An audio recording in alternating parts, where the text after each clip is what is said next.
Hello friends.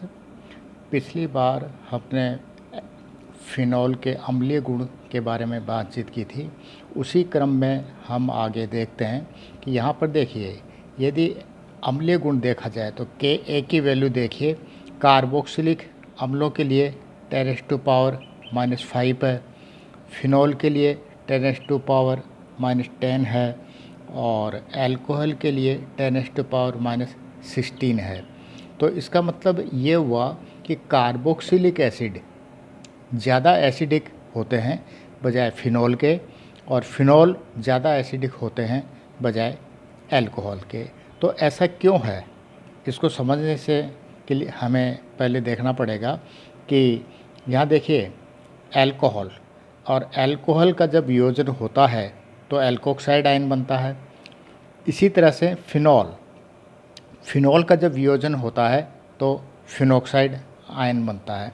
अब इस phenoxide ion में देखिए, डबल बॉन्ड के कॉन्जुगेशन में नेगेटिव चार्ज है, और ऐसी संरचनाएं जिनके डबल बॉन्ड के कॉन्जुगेशन में धनावेश हो, ऋणावेश हो, मुक्त मूलक हो, द्विबंध हो, तो ऐसी संरचनाएं अनुनाद द्वारा स्थायीकृत हो जाती हैं।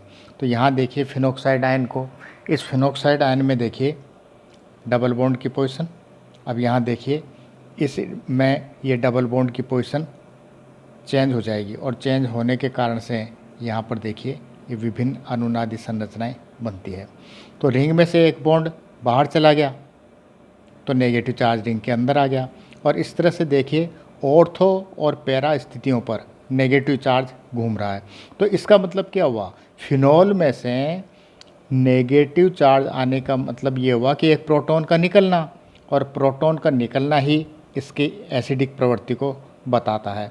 अब हम इसको यदि हम ग्राफ के द्वारा भी देखें तो ग्राफ में देखिए यहाँ पर कि जब अल्कोहल के वियोजन से अल्कोक्साइड आयन बने और फिनॉल के वियोजन से फिनोक्साइड आयन बने, तो देखिए अल्कोहल से अल्कोक्साइड आयन बनने के लिए डेल्टा H का मान ज़्यादा है ना। यानी इस ट्रांजिशन स्टेट के बनने के लिए ज़्यादा एनर्जी चाहिए, जबकि फिनॉल से जो फिनोक्साइड आयन बन रहा है इस ट्रांजिशन स्टेट के बनने के लिए कम एनर्जी चाहिए।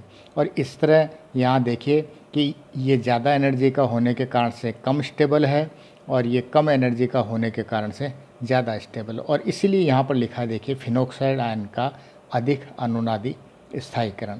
और वैसे देखिए हम दूसरी और एक चीज़ की बात करते हैं कि यदि हम इसमें से प्रोटॉन नहीं निकालें और केवल बॉन्ड की पोजीशन ही चेंज करें, तो देखिए यहाँ से एक लोन पेयर का इलेक्ट्रॉन रिंग के अंदर चला गया, तो रिंग की ऑर्थो और पैरा स्थितियों पर देखिए नेगेटिव चार्ज आ गया। तो रिंग में से एक बॉन्ड बाहर चला गया, इसलिए यहाँ पर डबल बॉन्ड हो गया, और इस तरह से पॉजिटिव चार्ज आ गया। अब यहाँ पर इसकी भी कंपैरिजन किया है कि यदि फिनॉल और फिनॉल में से यदि प्रोटॉन ना निकले तो ये देखिए ऑक्सीजन पर पॉजिटिव चार्ज है। ये वही संरचनाएं हैं जो हमने यहाँ पर बातचीत की है।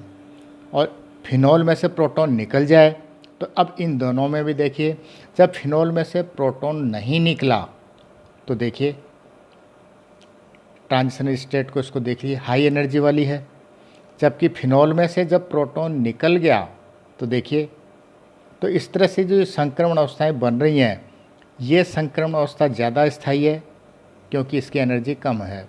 ये संक्रमण अवस्था कम स्थायी है क्योंकि इसकी एनर्जी ज़्यादा है।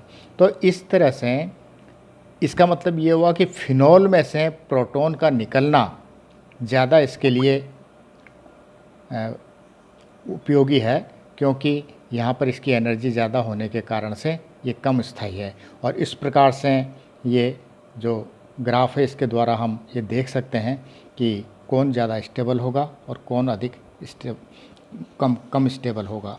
इसी तरह से यहाँ देखिए कार्बोक्सिलेट आयन बना, तो कार्बोक्सिलिक एसिड में से एक H का निकलना और निकलने के कारण से कार्बोक्सिलेट आयन का बनना।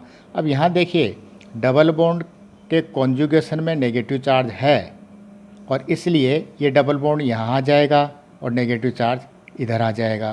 तो ऐसी स्थिति में देखिए इस कार्बोक्सिलेट आयन में भी ये स्थिति बन रही है। तो ये जो कार्बोक्सिलेट आयन है इसका अनुनाद द्वारा स्थायीकरण हो जाता है और होता क्या है, ये नेगेटिव चार्ज दोनों ऑक्सीजन पर आ जाता है। तो इस तरह से कार्बोक्सिलेट आयन भी स्थायी आयन होते हैं और इसी कारण से हम ये कहते हैं कि कार्बोक्सिलिक अम्ल ज़्यादा अम्लीय प्रकृति के होते हैं और अल्कोहल कम अम्लीय प्रकृति के होते हैं। इन्हीं चीज़ों के आधार पर हम ये कह सकते हैं कि फिनॉल कार्बोक्सिलिक अम्लों से कम अम्लीय होते हैं। अब यदि फिनॉल में हम कोई इलेक्ट्रॉन आकर्षित करने वाला ग्रुप लगा दें तो वो क्या करेगा, रिंग में इलेक्ट्रॉनों की कमी कर देगा और इलेक्ट्रॉनों की कमी करेगा तो बाहर से प्रोटॉन निकलने की संभावना ज़्यादा हो जाएगी और उसकी एसिडिक प्रवृत्ति भी बढ़ जाएगी। इसी तरह से यदि हम कोई इलेक्ट्रॉन देने वाला ग्रुप लगा दें तो प्रोटॉन के निकलने की संभावना कम हो जाएगी और इस तरह से उसकी एसिडिक प्रवृत्ति कम हो जाएगी। तो इस तरह से हम अम्लीय गुणों के बारे में इनकी बात करते हैं। नेक्स्ट हम इनके रिएक्शंस की बात करेंगे।